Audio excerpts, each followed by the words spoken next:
I'd love to hear from all of you guys on what you guys see are the keys to success for an ERP implementation.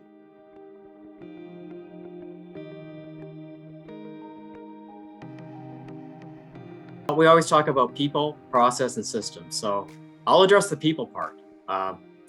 Your implementation is only going to be good as the people you have on the project. And so, it's really interesting where if you have doubts about your staff or the leadership of your staff, guess what? Your ERP implementation is going to be awful, right?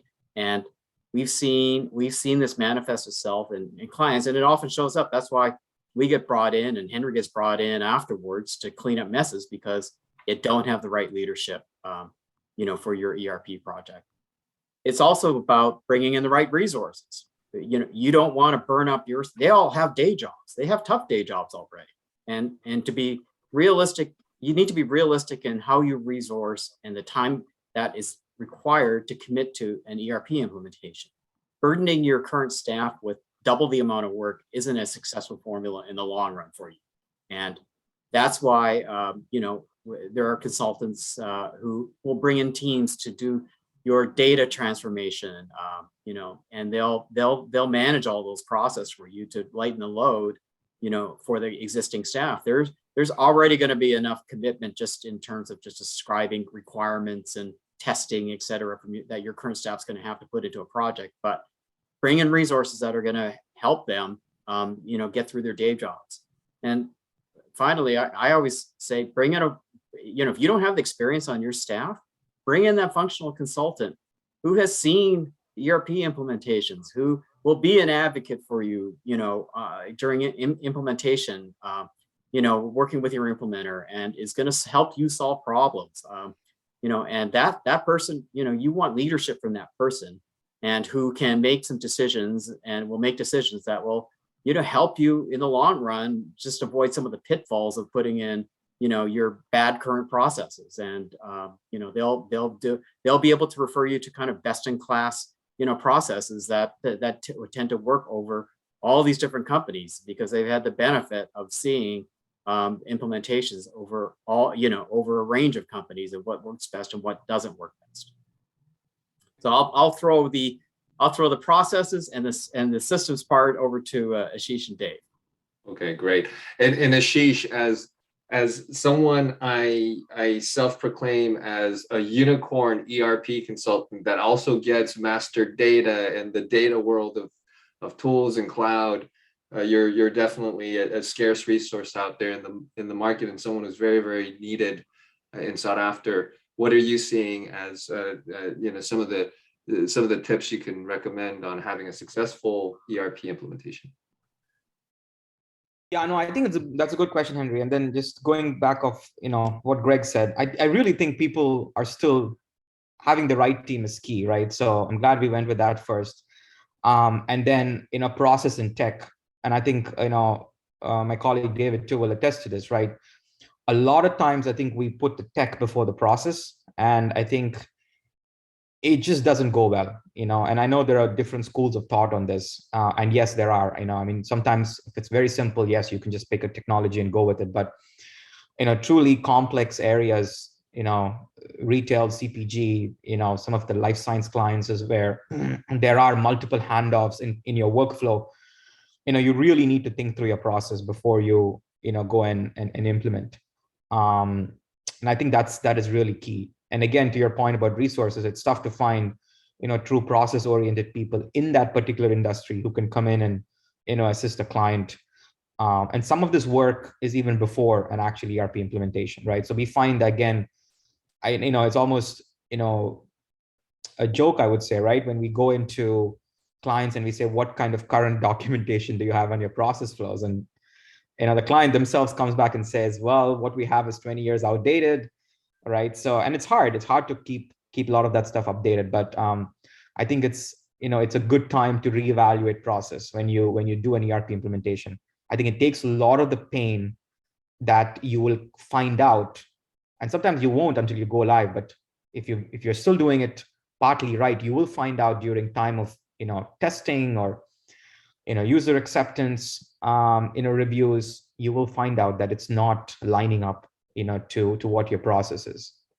So I think, people make a huge difference in, starting that process, making sure, this is what we want our process, for the future to look like. And then, look at the tools that, will kind of line up, right? Because there are, to be fair to most of the tools out there, most of them work, right? But they work in specific instances sometimes better than, in other instances, right? So tax is a great area, multiple tax tools that are out there. But again, what are you looking to do? Are you looking to automate it, or are you looking just for reporting? Are you international versus US? What kind of taxes? So there's a lot of things that you got to look at before you pick a product, right? So Yeah. yes, I think there are certain tools and products that I'm sure David, Greg, and myself that we all, that we love, but I think I would say we are very cognizant of the fact that we would still like the client, based on their process, to evaluate what works for them. Whether it's a BI tool, whether it's, a supply chain demand planning, some of those tools, I think it's important to get the process right. Got it. And Dave, there aren't a lot of CIOs or CTOs that have had the breadth of experience that you've had, and taking a company from 100 employees to 1,500 employees, and did the whole digital transformation 3 times over, right? During the tenure. Looking in hindsight, with all that experience, what are some of the things that you see for CPG companies that you see them missing as a process, before they do the ERP? I'm going to go back to Ashish and Greg's answer. It is, realizing where you are in this day and age, that it's not about the technology. In this day and age, right now, from a CTO perspective, where you can take a credit card and instantly spin up and get access to the most powerful data tools in the world. It's not about the technology. It's really about people and process and setting expectations. And then it's also working with the team, because as from a CTO, CIO perspective, you're not only responsible for the ERP system, that upgrade that's going into place. It's really kind of, again, going back to that life cycle of the data. You're probably also involved in your master data, and just making sure that as long as your team and your people are, as they're doing this upgrade, or keeping those things in mind, and really about the bigger picture of the ERP playing its role and being able to deliver the value in that data lifecycle chain. The technology role is very easy on this side of it. And I think where you see a lot of companies where they trip up on the technology is they don't really right size it, right? And whether it's a BI reporting tool, whether it's getting into a data transformation tool, that it's being able to go through and really not spending the time and being knowledgeable about what business needs. It's overbuying, it's misbuying. It's not really being able to go through and having the tools that really can support it, and they get over their head, or they go through and they're still focused on some of the block and tackling of the technologies rather than the applications and the data itself. It's let's go back to even 10 years ago, when you would have to put in an Oracle implementation. This is before NetSuite. The amount of money and the talent that it took to build your server system in your server room, the amount of spindles, the amount of CPUs you'd have to go through.